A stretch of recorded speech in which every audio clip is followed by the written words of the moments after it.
Hello, Internet. Welcome to Script Club.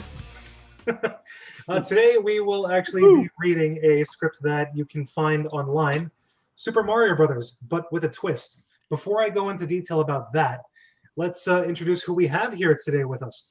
We have got, first off, Arlo Sanchez. Introduce yourself, Arlo. Hello. Hello. Hi, I'm Arlo Sanchez. I'm a former employee of Trauma Entertainment in New York City. And it is through Trauma Entertainment that I've made a bunch of great friends, including Mr. Daniel Mania Koo himself. Ooh, nice. Thank you for the shout out, even though I'm right here. That's right. And alongside myself and Arlo, we have Forrest Bennett. Forrest, introduce yourself. Hi, I'm Forrest Bennett. I'm based in Long Island, New York. I produce indie movies, many of which are currently in various stages of production. Indie horror films. That is. Actually, I know these guys from Trauma through Trauma. Mm-hmm. What up? Mm-hmm. Yep. Also, I'm on a podcast called Inside Movies Galore, where I'm a panelist and occasional host. Also occasional film critic on Under the Radar, which airs on Manhattan Neighborhood Network here in New York. All right, fantastic. So for this read through of the Super Mario Brothers script, we will be reading off of a first draft of an unproduced version of the film's script that was written in 1991 by writers Tom S. Parker and Jim Jennewein. Now, this is something that can be found publicly, which is the reason that we're reading it. Another reason that we're reading it is because I genuinely just want to do something fun. My friends and I, we're no strangers to like so bad it's good material. So I just wanted us to pick something up and just have fun with it. I just want to chime in that the Super Mario Brothers movie, I had the Super Mario Brothers movie on VHS as a kid, and I watched that thing until it went defective. Oh my God, that is awesome. I did the same thing with a different movie. Won't get into that right now. That probably makes it sound dirty. We're going to continue on. Now, without further ado, we will be reading off of the first 10 pages. Woo. So for my little panel of aspiring actors here, we will have all of the stage direction and narration read by Arlo Sanchez. And we will have a bunch, not a bunch. He will also be playing the part of the character that pops up, Armored Figure. Let's see here. Forrest, why don't you read for Caped Figure when that comes up? And when we get past page 2, we will assign the roles of Mario and Luigi. All right. This does not in any way impact who gets the role of Mario and Luigi. Everyone's just kind of... Yes, and me wearing green. Wearing green Mario is not a hint, all right? It is not foreshadowing. All right, I'm letting you know right now. You know, John Leguizamo did play the part of Luigi, so, you know, maybe we might we might want to cast Arlo as our Luigi for today. Maybe not. Oh, because I'm Latin? Exactly. Spanish? Exactly. He said it, not me. Saves me from any potential accusations. All right, without further ado, for the interested parties that may be watching, let's go ahead and begin reading Super Mario Brothers, the first draft from 1991. Arlo, take us away. Okay, so we fade in on rain, pouring in sheets in black and white, pelting sidewalks, rooftops, dripping from blackened leafless trees. It pours from the mouth of a gargoyle rain spout into swollen gutters and down into the black maw of a storm drain. A man's stooped figure shuffles quickly along the dark, deserted street. Lightning strikes and we see his face. Darting, frightened looks behind him. He is old, white-haired, gross. That's not part of the script.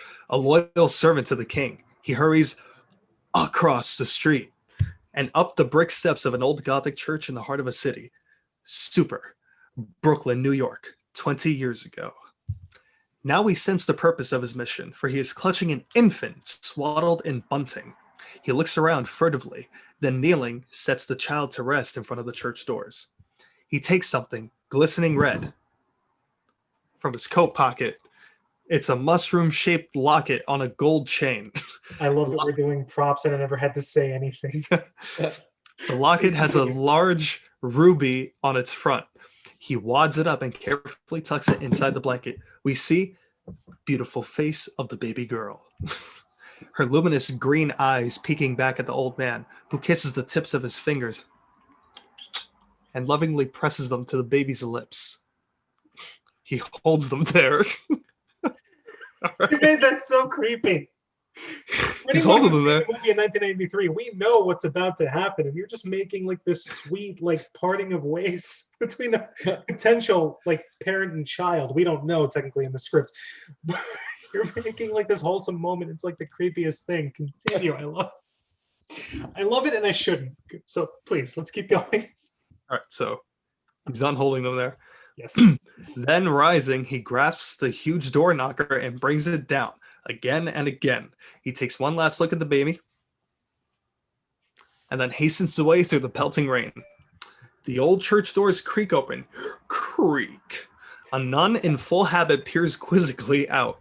Spotting the child, she gasps and begins shouting, though we cannot hear her back inside the church. The nun scoops up the infant as an elderly priest and others appear from inside. They crowd around anxiously, gesturing. What is this? What? Everybody gesture for like 2 seconds. What? Like your baby. Forrest, make noise so that we cut to you. What? Let's continue, Arlo. As the nun carries the baby inside, no one sees the shiny object falling from the folds of the baby's blanket. It tumbles to the steps upon a pouring rain spout as the church doors close. We stay with the ruby locket as the hard rush of water begins to sweep it away. It becomes entangled with a twig and begins moving faster, caught in the current and debris. It comes to rest on the lip of a sewer grating, and pauses there, then slips through the iron bars into the blackness below.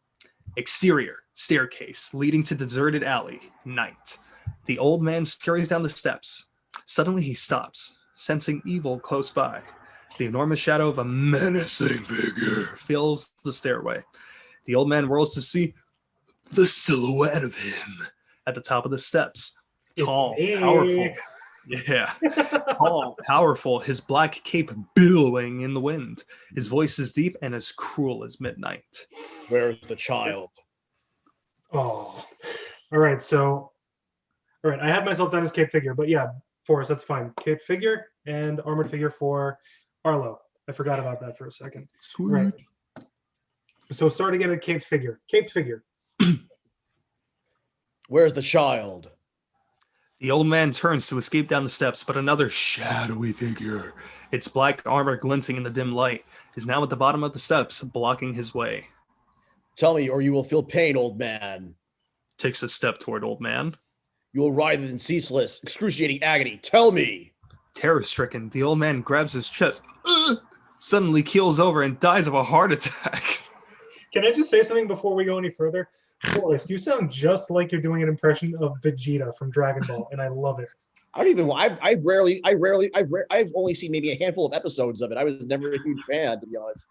If we're not going to come across Koopa which was his name in the 90s. We're not going to come across Koopa again in the next 10 pages, but if we ask you to play the role again, keep up that voice that you're doing. Let's continue. All right, let's do this. The armored figure kneels over him. Armored figure. Yeah. That's me. Armored figure. He's dead. Caped figure. I hope it wasn't something I said. Smash cut to the gargoyle rain spout as the lightning flashes across its hideous face and thunder booms. Fade out. All right, now with the scene cut, let me just take a second to assign some roles. Since I am a horrible fanboy, I'm going to be playing the part of Mario. And let's have Forrest play the part of Luigi until the next scene break. And then Arlo, I want to have you switch over to Luigi, but we'll worry about that when we get to it. Now, let's see here. Okay. Now we can symbolically come back from this commercial break with Arlo taking his hand off his webcam. Let's go. Fade in. Exterior, Brooklyn, New York, day. We pan from the New York City skyline past Brooklyn Bridge to the window of tenement. Super, Brooklyn, New York, present day. As we push into the window, we see a stream of water shoot across the room and hear the sounds of a plumber at work. Mario, off screen. Give me a quart of Spud. Quick! Interior, tenement apartment bathroom, day. Mario, wearing dirty red overalls and a red cap, is on his hands and knees trying to hook up an old-fashioned clawfoot bathtub to the cold and hot water pipes. He is a short, powerful bulldog of a man. Gruff and caustic, his face is softened only slightly by a wide handlebar mustache. Yeah, as you can see, we'll have to be using our imaginations because I currently don't look anything like that. I look much uglier. Luigi, his younger brother, wearing dirty green overalls, also sports a big black mustache. Tall and gangly, shy and whimsical. What? I said, which I can't grow out. Tall and gangly, shy and whimsical, Luigi has a lot of little boy in him. Okay, Kevin Spacey. Right now, he's sitting on the edge of the tub, lost in reverie. He squeezes a plastic tugboat and it toots. Mario? Luigi! Preoccupied, Luigi lifts a monkey wrench, holding it over Mario. Mario gropes the air. Exasperated, he raises it up. He raises up to see where it... Exasperated, he raises up to see where it is, smacking his head on the wrench, yelping in pain. He angrily grabs the toy from Luigi, throwing it against the wall. Mario. Would you quit playing with the tub toys? Come on, give me that. He snatches the wrench out of Luigi's hand and dives down to stop the flow of water. Luigi goes to the window, looks out dreamily. I'm going to tell her today, Mario. I'm going to tell her I love her. Mario. Okay, look. Big mistake, little brother. Off Luigi's look. Look. You want to love something, get a Cocker Spaniel. If it don't work out between you, you take it to the park and ditch it. Recalling a painful memory? With women, it's different. Luigi steels himself. I'm going to tell her. Mario. Fine. Just don't say something to me when she, I don't know, stomps out your guts. The wrench slips off the pipe and Mario silently curses. Luigi. Maybe I can help. Give me the wrench. Mario. Give you the wrench. I'd sooner give an AK-47 to a baby. He stands. Gotta go to the trunk to thread some pipe. Touch this. Points to the job. Sorry, I'm just realizing how freaking that line sounded so dirty, and it's coming from a plumber. So nice. Now then, points to the job. And I become an only child. Mario trumps out. Luigi cocks a defiant eye at the pipes. Interior, same scene, later, on the pipes, day. Now, almost a modern art sculpture piece. Okay, so we've reached the scene break. Sorry to cut you off. We've reached the scene break. Arlo, I want you to take the role of Luigi. Dope. Am I still the narrator? You can still be the narrator, or if Forrest wants to take narrator duty, he can do that. You cool with that? Sure. Right, let's switch up roles. Forrest is now on narrator duty, and Arlo's playing Luigi. All right. Let's begin. Interior, same scene later, on the pipes, day. Now, almost a modern art sculpture piece. From the hot and cold water outlets, the pipes go left, right, up, and down until they connect with the tub. Luigi turns on the hot and cold faucets, and the water flows out. He smiles, satisfied with his work. Luigi.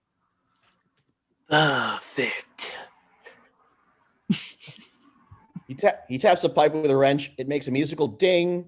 He taps another pipe, sounding a deeper note. Amused, he begins tapping out a catchy little syncopated rhythm, dancing as he does, lost in playful improvisation until he whirls and suddenly is face to face with Mario.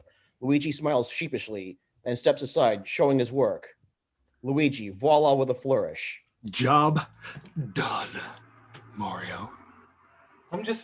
Mario. One second. Let me just make a little bit of sound here so that you can see my face. This is my face of disapproval. How fucking dare you? Let's continue. Killing it. All right. Mario just stares at the unbelievable mess, dropping his tools to the floor with a crash. Exterior, outside tenement, day. Luigi and a steaming Mario jump down the steps, lugging tools. Their van, parked at the curb, is an old model step van, parentheses, a converted milk truck, and blazoned on its side is Mario Brothers, and in smaller letters, Ace Plumbers. Mario. I leave you alone for 10 minutes. 10 minutes!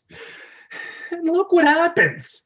You turn a 1 hour job into a 3 hour job, and we end up losing money. How'd you expect us to stay in business when you... Turning, Mario notices Luigi isn't next to him. His brother has stopped to give money to a homeless beggar. What are you doing? What are you doing? We're going broke, and you give away money to a panhandler. Luigi. You could hurt his feelings. Let's have the bum being read by Forrest. Okay. Bum, lawfully to Mario. I prefer the title Vice President of Curbside Collections. And now let's continue on narrating. The panhandler moves on. Mario just looks at him a beat, the bile rising. Luigi starts to walk away in the opposite direction. Mario. Where are you going? Luigi gets a goofy, love-struck look. To see Hildy. Pat's pocket, realizes he's broke. I should get her something. Can you lend me $10? On Luigi. As a wrench comes flying at him from off-screen, he ducks and the wrench smashes the back window of the Mario Brothers van.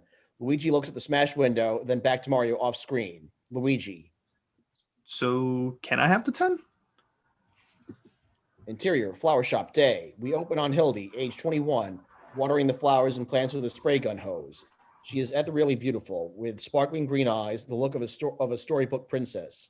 But this little princess was raised in Brooklyn, which naturally has ingrained lots of attitude in her. She's sweet but full of spunk. All right, 1 second. I just want to take a second to acknowledge here. People are going to be wondering who the fuck Hildy is and why Luigi is so enamored with her. In the 1993 movie, it wasn't Mario going after Princess Peach to save the one that he loved. They were actually in a fictional version of New York called Dino Hatton, where Luigi was going after Daisy, who eventually, became a princess in the video games. Disney not Disney, Nintendo. Although Daisy predates the movie. She was the princess that Mario had to save in Super Mario Land for Game Boy. And that's why I love hanging out with nerds. Now, is this script's Princess Peach, technically? So without further ado, we're going to continue from there. I am going to take the part of the narrator for a page or two until we reach the next scene break or so. I will also be reading the part of Hildy, so you'll all get to hear my girly voice. And let's have Vinny. You know what, Arlo? Let's have you play a dual role. You've been playing the sweet, lovable Luigi for a page or so. Let's have you play Vinny. Let's have you be a dick. Yeah. That's what I was hoping for. All right. No one knows who the hell these characters are, but, listen and maybe you'll find some enjoyment out of this. Now, interior flower shop day, we already got that. The scene direction that I should be reading is Vinny, a wolf in gold chains galore, is trying to come onto her. Hildy. No. Vinny, get it through your head. I'm not going out with you. Vinny. For a second, I forgot it was playing Hildy. I'm so sorry, guys. What's the problem, princess? Didn't we have fun together? Oh my God. Hildy, we went out once. I gave you a black eye. Doesn't that tell you anything? Vinny. So maybe we ought to give it another shot. Oh my God, you're going to make this take so much longer than it has to go, bro.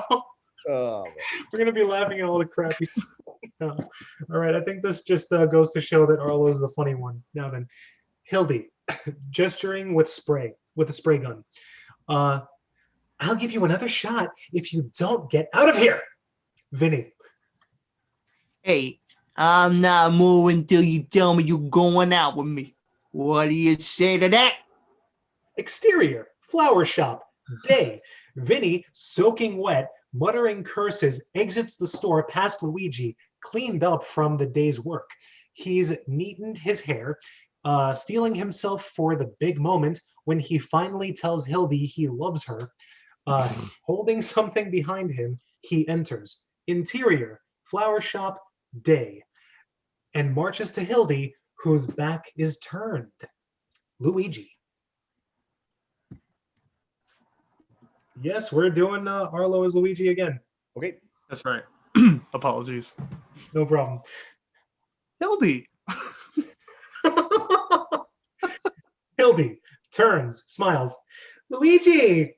Hi! Luigi. Hildy, I've got something to say to you. Hildy. Yes? All right, let's have let's have Claire, who is on the script here, one of Hildy's friends in the script for the film. Let's have her played by Forrest for the sake of this read through. Okay, Forrest, this is the one we're waiting for. Remember how I told you we were gonna grow this shit up? Let's fucking Yes. Now I'm gonna continue with the stage direction. Claire, another clerk, watches eagerly from the counter. Hildy waits for him to say, "I love you." He probably won't, given the way that the script is building it up. She is achingly beautiful at this moment. A beauty that causes Luigi to melt and lose his nerve. Luigi.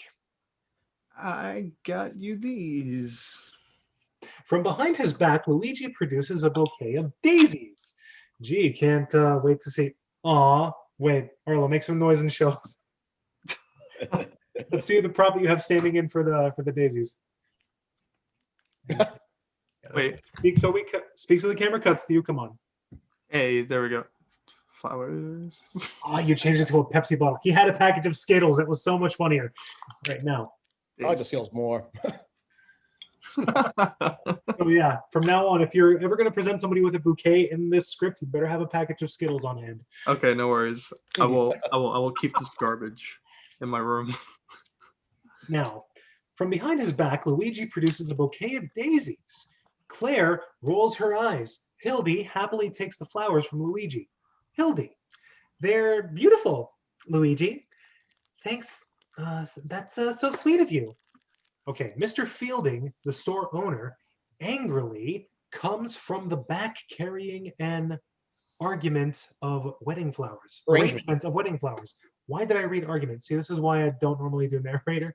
Now, let's have Fielding played by Forrest. We haven't heard from you in a while. Yeah. Fielding. Is this the arrangement that you did for the Cicciarelli wedding? Luigi. What is it? Impressed. To Hildy. Wow, you did this? Well, what are these? Indicates anthuriums. They're anthuriums at $5 a stem. That's what they are. The Cicciarelli wedding was our $9 economy deal. That means carnations and lots of baby's breath. Hildy. But Mr. Fielding, I just wanted to make it a little special. Fielding. For $8-9, you don't get special. You get carnations from baby's breath. Luigi, stepping between Hildy and Fielding. Excuse me, Mr. Fielding. What Hildy's trying to say, I think, is that when two people fall in love, casts a quick, shy look at Hildy. and decide to make a lifetime commitment, it's like the launching of a ship on the sea of matrimony. Fielding stares at him like he's nuts. Now, you don't want to launch that ship with just a cheap bottle of wine. No, you want to smash a fine champagne across its bow. And who cares what it costs, Mr. Fielding? Because there's some things you can't put a price on. To Hildy. That's what you meant, right? Hildy. Yeah. Uh-huh. Fielding. To Luigi. You are a mental case. Oh, duh. Scowling, Fielding takes the arrangement, marching into the back. Hildy. That was wonderful. Luigi shrugs, motions. What is it? Motions, it was no big deal. Awkward beat. Luigi, continued. Well, I guess I better get back to work. Maybe we can have lunch tomorrow. Hildy, yeah, terrific. I like that. Luigi, Okay, I'll see ya. Hildy, okay, bye. Thanks for the flowers. Luigi nods and walks through the door. Claire slide. No, wait, yeah. Siddles. What the hell? Siddles, Yeah. yeah. I'm just gonna assume that means slides. Slides up to Hildy. Claire. It this won't is your kill you. part. It won't kill you to admit it, honey. Just tell me you love him. Hildy smiles coyly, smelling the daisies Luigi brought her. This is my sniffing face. I'm just gonna do creepy eye. Maybe. The creepy eye was not that difficult for me. All right. Hildy smiles coyly. All right. Exterior flower shop day. Here's another scene break. Let's switch up some roles here. Arlo, let's put you back in the seat of narrator. Please, for the love of God, save me from looking like more of an idiot than I already am. Okay. And we've got a few. Do we have any characters past this point? Any new characters? Page 8. Mario and Luigi. Claire, actually, I thought showed up on page 8, but no, wait a minute. No. All right, so yeah, we're gonna have Mario and Luigi. Let's switch it up. Let me play Luigi. Forrest, Okay. take over for Mario. Okay. So let's begin at the stage direction. Take us away, Arlo. Exterior flower shop day. Luigi exits, angry at himself for not declaring his love. Camera moves across the street to an alley where, in the shadows, A dark figure. watches the flower shop. Ominous music. Suggests his evil intent. Interior, brother's apartment, night. A cramped, sparsely furnished one-room apartment. In between stacks of plumbing tools and supplies are their bunk beds. Pictures of their deceased mother and father hang on the wall. Charming. A morose Luigi sits at a kitchenette table, picking at a plate of spaghetti. How offensive. Right. Racist. It was 1991. It was 1991. Oh, wait a second. I mean, the time everybody had to go off about Italians was Martin Scorsese. Oh, there it Scorsese. Yep. Oh my God. Fucking brought out the Luigi hat. Well, hey, this in no way indicates what part I'm playing. I just like playing with my wardrobe. That's great. All I'm right. gonna go Let's wear ahead. different hats. Mario heartily devours his spaghetti, his head buried in the book Avoiding Bankruptcy. Luigi. Why couldn't I tell her? Why? Mario. Because your 8 brain cells finally joined hands and did something right. You're better off. Like I said. Luigi, voice rising in anger. I know what you said, Mario. Just because you got hurt once by a what? Mario glares at him over the magazine. This is a subject he told Luigi never to bring up. Yeah, he told me never to bring it up, and this is my I'm screwed if I keep talking face. Perfect. Killing it. Mario. You mean Brenda? Why don't we say her name? Brenda? I can say it. She doesn't mean anything to me anymore. I've practically forgotten how 3 days before our wedding, she ran off with the caterer. Beat. Calms. I'm over it. Luigi. Good. Dr. Joyce Brothers says so. We all gotta, move on. Mario. Maybe you should take her advice, Luigi. Move on. Then I could have this luxury apartment all to myself. Luigi. Beat. Plays with his spaghetti. You afraid of that? Mario. Afraid of what? Luigi. If I get married someday, move out, you'll be alone. Mario. Are you nuts? When Ma died, she made me promise to take care of you. You think it's been fun playing nursemaid for 15 years? Maybe when you get out of here, I can get a life. Mario takes his plate back to the sink. Regretting his harsh words, he looks back at Luigi, who sits there, hurt. Mario. Ah, Mangia. Man, that almost sounds like mangina. All right, we've made it to That's page why I 10. paused. I'm sorry. We've made it to page 10. The next major scene break is not until page 11, so we're kind of going to break the rule on this one. Let's continue. All right. It's, That was so on fast.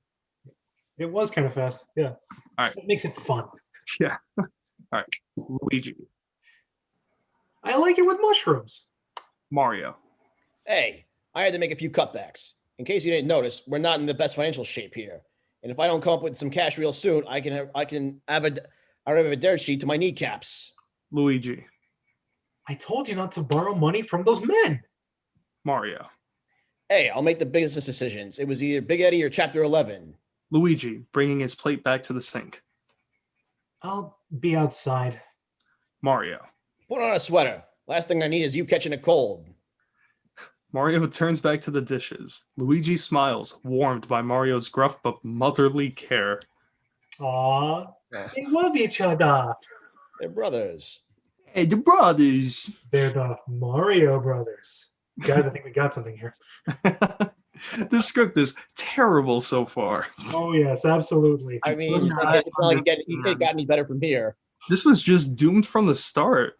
Right? Like, the whole time. It was just bad. It was just bad straight up. I thought that I would see some promise in the opening pages, but from the get-go, like, the jokes are so nonsensical. What the hell is that speech that Luigi gives about The the whole, like, what? when two people love each other and flowers and all that. Like, Yeah, like, just rereading it, it's insane.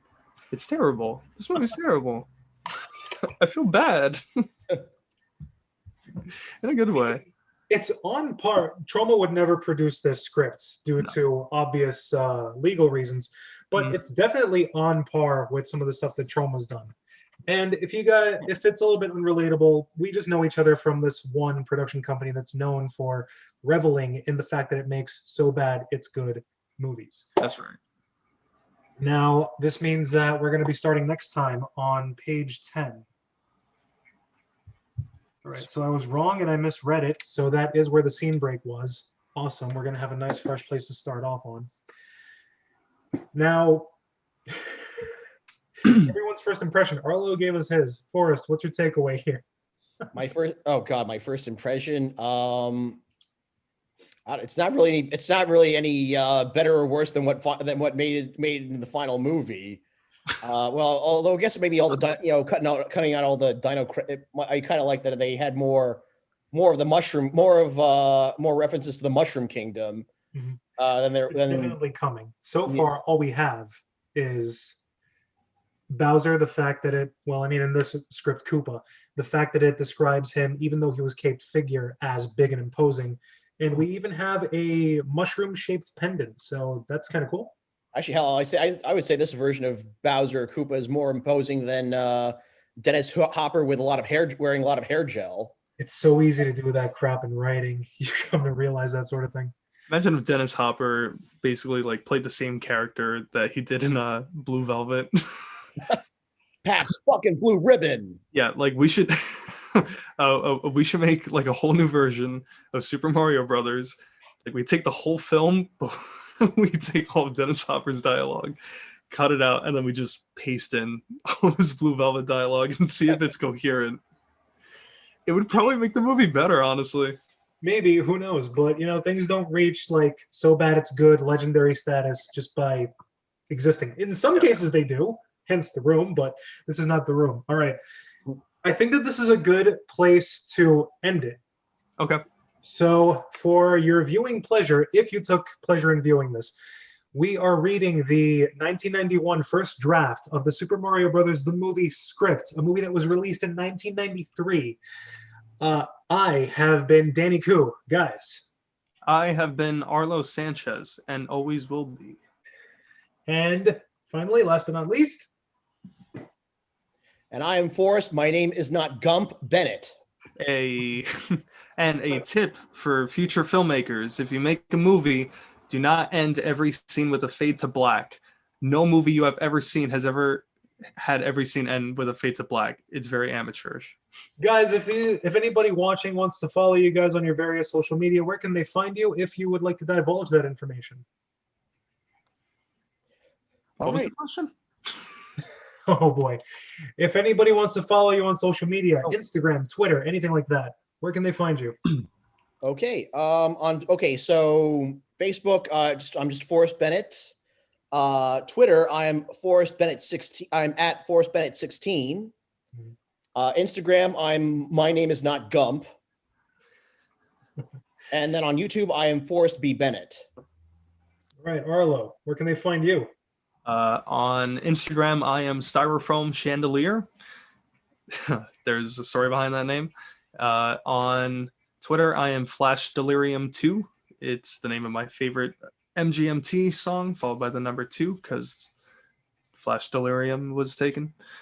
And yeah, those are about the two best social media platforms that I'm the most active on.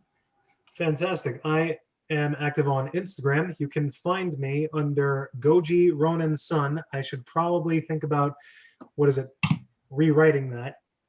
Any links that you guys may need will be in the description of this video. Yay! So we got through the first 10 pages, guys. We only have another 104 to go. Oh, no. This 114 pages long.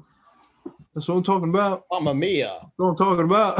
It's a beginning, guys. It's a beginning. It'll pick up. It'll get fun, and we will hate that it's over so soon. Oh. Maybe. I can't predict the future. See everyone next week. Bye.